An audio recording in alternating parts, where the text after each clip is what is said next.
एली आणि लिओची मोठी दोस्ती। जंगलमध्ये लिओ सिंह आणि एली हत्ती हे दोन पक्के मित्र राहायचे।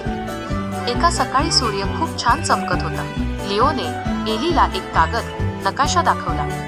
एली, बघ, या नकाशात एका खूप सुंदर धबधब्याचा पत्ता आहे, आपण तिथे जाऊया, लिओ म्हणाला। एली खूप आनंदी झाला आणि त्याने सोंडवर करून हसून हो म्हटले, पण तिथे जायला खूप लांब होते, चालत जाणे शक्य नव्हते।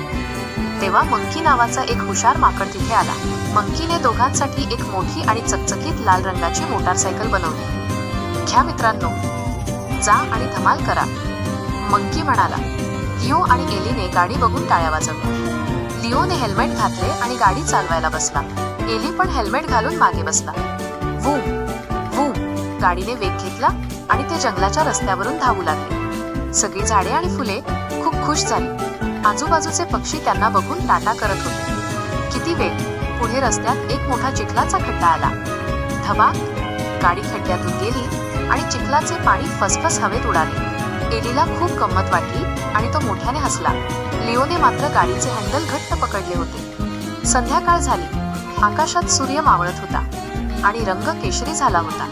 त्यांनी गाडी एका उंच जागी थांबवली। तिथून खाली जंगल खूप सुंदर दिसत होते।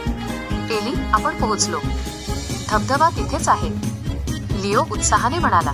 त्यांचे साहस यशस्वी झाले होते। खूप आनंदाने आणि दोस्तीच्या जोरावर त्यांनी एकमेकांना जोरदार हायफाईव्ह केला। टाक! त्यांची दोस्ती नेहमी अशीच पक्की राहील।